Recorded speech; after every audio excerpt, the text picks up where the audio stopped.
Have you ever wondered what happens when a sensitive soul, one that longs to heal and love unconditionally, gets caught in an emotional whirlwind with someone who lives only for themselves and lacks all empathy? This isn't just a clash of personalities. It's a psychological storm where kindness is suffocated by manipulation, where love is twisted into a weakness.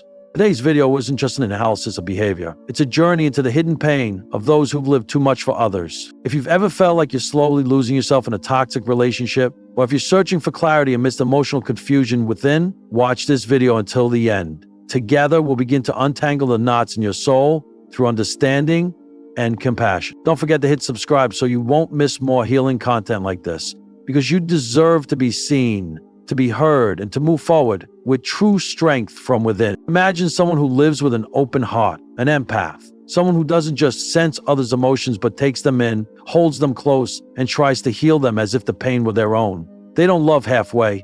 They don't care half-heartedly. Every relationship to them is a sacred commitment. But what happens when that love is not given to someone who knows how to receive it, but instead is handed to someone who only knows how to take and destroy? The narcissist enters the empath's life like a beautiful but dangerous flame. They seduce with sweet words, gestures that appear caring, and most of all, the ability to touch the empath's deepest longing, to be seen, valued, and deeply connected. But that's only the prelude. Behind that charm lies an insatiable hunger for control and worship. The narcissist doesn't seek love, they seek supply. Someone to sustain the fragile ego they hide behind a mask of confidence. And no one fuels that better than an empath, the one who always tries to understand, to forgive, to love.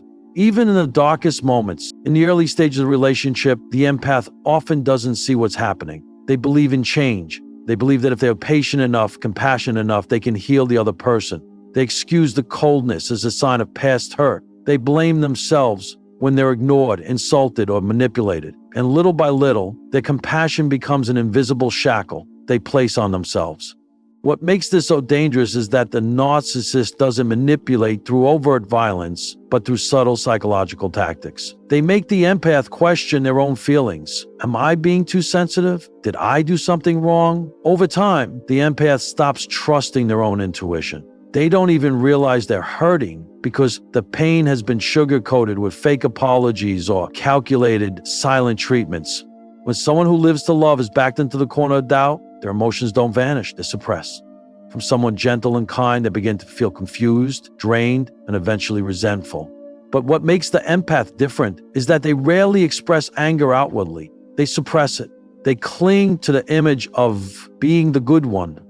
And that very suppression becomes a slow, poisonous toxin within. Have you ever felt like you were screaming in silence, as if the world couldn't hear you, and the person you love the most is also the one who hurts you the deepest? That's the inner civil war an empath lives with every day when entangled with a narcissist. There may be no bruises on the skin, but the heart bleeds quietly. Worse still, every time the empath tries to talk things through, the narcissist skillfully flips the script and turns the blame back around. You're just imagining things. I'm just being honest. You're too weak to handle the truth. Words like these, repeated over and over, embed themselves deep in the subconscious, making the empath question their own worth. They begin to doubt their perceptions, and that, for the narcissist, is the sweetest victory. They have taken control of the victim's mind, but everything has a limit. One day, the empath simply cannot take it anymore. Not because they've become cold or cruel, but because they're utterly exhausted.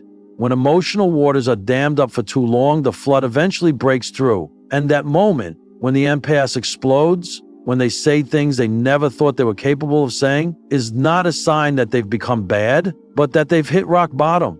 Hitting rock bottom is a painful experience, but sometimes it's the beginning of awakening. The empath starts to see the relationship for what it truly is, no longer through rose-colored lenses. No more excuses. They realize they've loved too deeply and forgotten to love themselves. Awakening doesn't happen overnight. It's a struggle within, a reckoning of the soul. It's the moment the empath understands that love does not mean self-erasure, that kindness must have boundaries, that forgiveness does not mean allowing others to keep hurting you, At that point, they begin to learn how to detach from manipulation. They begin to listen once again to their intuition, the inner voice that had been drowned out by sarcasm and lies. And most importantly, they begin to set boundaries, something incredibly difficult for souls who are used to living for others. Did you know that setting boundaries with a narcissist is like holding a mirror up to them? They can't stand resistance. They will rage, manipulate, plead, even threaten, all in an attempt to regain control. But it is in that very moment that the empath must choose to keep sinking deeper into the quicksand of emotional dependency or to rise up and fight for their inner freedom. That choice is never easy, but it is essential not just to survive, but to truly live. Yet even after hitting rock bottom, even after being hurt enough to awaken, the empath often struggles to break free from the emotional spell, because deep within their heart lies a belief that refuses to die, that love can change everything. They still wonder, what if I just try a little harder? What if I understand them more? Maybe they didn't mean to hurt me. Maybe they're just wounded in a way I haven't seen yet. And so their greatest gift, unconditional forgiveness, becomes the very blade that cuts into their own soul. In this state, the empath begins to react, but the painful irony is that those reactions are not true acts of self-protection. They are the result of long repressed emotions, and like anything compressed for too long, they erupt. Some explode in anger, but it's not a focused, purposeful anger. It's a torrent of emotional chaos. Anger at the narcissist, at themselves, at life. They may become sharp-tongued, say cruel things they later regret. They may even mirror the very manipulation tactics once used against them: silent treatment, jealousy, playing the victim, without realizing they're reenacting the same pain that once broke them. Others shut down. They say nothing. They do nothing. They withdraw completely as a means of survival. They numb themselves so they won't feel, won't react. But that silence is not peace. It is the cost of having their inner voice suffocated for too long, the result of losing the ability to distinguish between true emotions and imposed ones. And then there are those who try to regain control, not by walking away, but by becoming like the one who hurt them. They try to use logic, micromanage, monitor, criticize, or save the other person at any cost. But the more they do this, the deeper they spiral into the cycle of manipulation, becoming both the victim and unintentionally the one inflicting harm upon themselves. It's hard to escape a storm when you still believe you can control the wind. And it's heartbreaking when someone who has always lived for others, who is always trying to keep the peace, doesn't realize that they're slowly losing themselves. These negative behaviors aren't who they are. They're symptoms of loving the wrong person, giving to the wrong place, and having no boundaries left to protect themselves. And yet, it is in that very moment of chaos that a door quietly opens. The opportunity to pause and reflect, to ask the questions, am I doing this out of love or out of fear? Am I forgiven because I empathize or because I'm afraid to lose someone? Why does my kindness leave me so drained? And from those questions, a new journey begins, the journey of awakening. The first step in that journey is recognizing true emotions. The empath must learn to distinguish between their own feelings and the feelings imposed on them by others.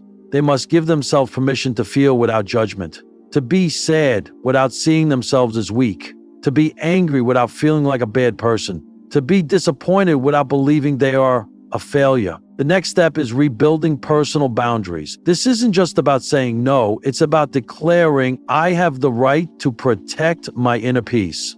Boundaries can look like not answering texts at midnight, refusing to engage in irrational arguments, no longer trying to be the healer for someone who has no desire to heal. Of course, when the empath begins to set boundaries, the narcissist won't remain passive. They will react, returning with promises, fake tears, or cold silences designed to provoke guilt. But this is the most crucial moment. This is the final test, to see whether the empath is strong enough to choose themselves. Maybe you're reading these words and recognizing your own story. Maybe you're in a relationship that makes you feel both love and pain, hope and despair. If so, please remember this. You are not crazy. You are not weak. You are simply a beautiful soul trying to love in a world that hasn't yet learned how to value that kind of love. But you deserve a love that doesn't cost you your identity. You deserve to be hurt without having to scream. You deserve to be seen, not as a tool for someone else's healing, but as a whole human being. worthy of being loved rightly. To break free from the cycle of pain and manipulation, the empath must not only see the problem, they must be brave enough to act against their own instinct. And that is harder than it seems, because the empath's first instinct is to stay and try, to stay and hold on, to stay, clinging to a vague belief that if I leave, they'll fall apart. Or worse, I'm a bad person for walking away. But one day they'll realize no one falls apart because they lost someone who gave unconditionally. The only one who's truly fallen apart is them. And so begins the journey of reclaiming the self. Not a battle against the narcissist, but a battle within, against the habit of endurance, the distorted compassion, the compulsive need to be accepted at any cost. On that journey, emotional self-control becomes a key skill. When hurt, the empath tends to let emotion drive action, reacting rather than reflecting. They may send long texts, over-explain endlessly, or go silent to punish the other. But these actions only prolong the chain they are trying so desperately to break. Self-betrayal doesn't mean suppression. It is the art of pausing. It is the ability to observe emotions without becoming them. It is knowing that you are angry, but not letting that anger destroy the values you wish to live by. It's learning to separate feeling from reacting. Like a small boat caught in a storm, the empath needs an anchor, and that anchor is their core values. When they know who they are, they no longer allow others to define their worth. When they have a clear life declaration, they are no longer drawn into the emotional games that the narcissist constantly tries to manipulate. Beyond inner control, another essential part of the healing journey is community. No one heals alone after deep emotional trauma. Silence, when prolonged, only infects the wound. Empaths often remain quiet because they think, no one will understand me, or I don't want to bother anyone. But it is precisely sharing with the right people at the right time that becomes the medicine for the soul. Imagine a moment you sit across from a friend, a therapist, or a support group and finally say, I've tried so hard, but I'm exhausted. That is not a sign of failure. That is the starting point of rebirth. Because when words are spoken, the darkness within begins to lift. When you hear someone else's story, you realize you're not alone. And when you open your heart, the right people will show up, not to judge you, but to hold you. Don't be afraid to seek healing communities, online groups, therapy forums, safe spaces where you can speak without fear of being doubted or blamed. There, you don't have to act strong. You just have to be real. And then, little by little, something miraculous begins to happen. You start to see your past relationship through a new lens, not drowning in resentment and no longer romanticizing the memories. You understand that the narcissist wasn't a monster. They were deeply wounded, but that does not give them the right to wound others in order to heal themselves. You no longer crave revenge. You no longer seek validation. The only thing you truly desire is freedom, not the kind that simply lets you leave, but the kind that lets you live true to yourself, tied from expectation, fear, or guilt. And when you're healed enough to love again, you realize this. Kindness is not weakness. It is power once placed in the wrong hands. Now you will love, but with boundaries. You will give, but not at the cost of yourself. You will forgive, but not enable destruction. And that is when you'll know you've come home to your true self. One of the most vital internal mechanisms an empath must develop on their healing journey is the skill of emotional differentiation. The ability to identify, categorize, and draw boundaries between their own emotions and those absorbed from others. In relationships with narcissists, this boundaries often blurred to the point of erasure.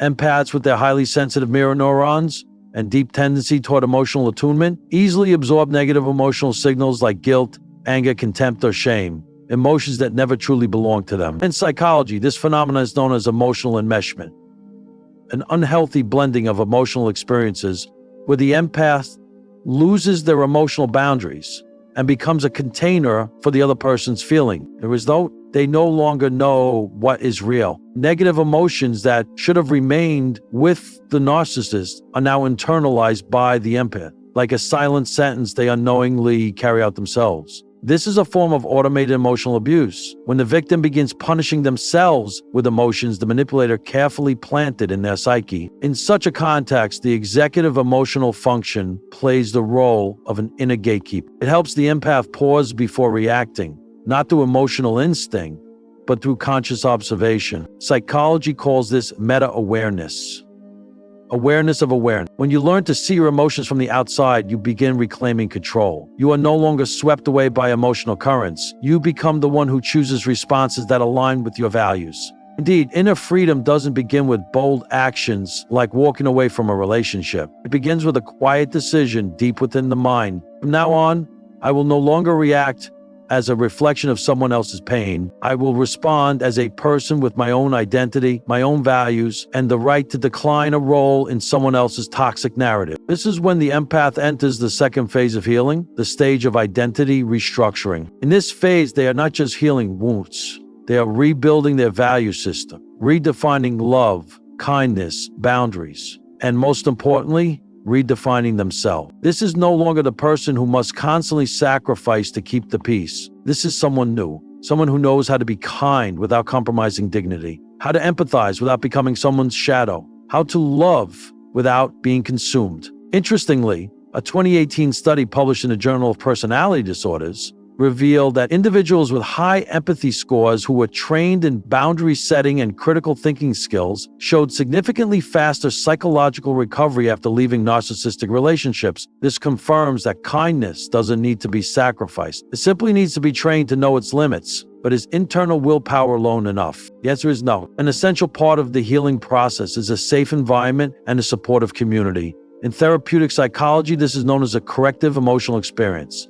A healing emotional encounter created through relationships with others, where the empath can express themselves, be accepted, and not be manipulated. You can find this in a support group for survivors of psychological abuse, in a group therapy session, in heartfelt conversations with those who have walked out of the same darkness as you. These experiences don't just help you feel understood, they remap your emotional brain. According to neuroscience, repeated positive emotional experiences in safe environments gradually replace the old neural grooves shaped by manipulation, fear, and defensive withdrawal. And then one day you'll notice something simple but extraordinary. You're no longer triggered by the same old behaviors. The narcissist may still use their familiar tricks, silence, sarcasm, sulking, or emotional manipulation, but you no longer respond the way you used to. Not because you've become numb, but because your emotional perception has been rewired. You've learned to recognize gaslighting. You stop trading your emotions for a false sense of peace. You now understand, when someone constantly makes you doubt yourself,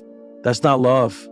That's disguised control. And so, psychological resilience is no longer an abstract idea. It becomes a living strength, something that allows you to stand firm in the middle of the storm without losing yourself. It's not numbness to pain, but the ability to move through pain while keeping your heart pure and your mind clear. There are wounds that don't bleed, yet carve themselves deep into the soul. There are relationships that leave behind no visible images, yet their aftershocks echo in every sigh, every sleepless night. Every moment the empath silently wonders, what did I do wrong? But today, you've stepped out of that shadow, not with one dramatic turn, but with hundreds of quiet decisions made each day. The decision to pause before sending a long, desperate message. The decision to remain silent, not out of fear, but because you choose peace. And the decision to forgive, not to continue, but to finally let go. Escaping a relationship with a narcissist isn't just about leaving a person. It's about returning to yourself, returning to the inner voice that was once silenced, returning to the self-worth that was once bargained away, returning to the light within you, a light no one can extinguish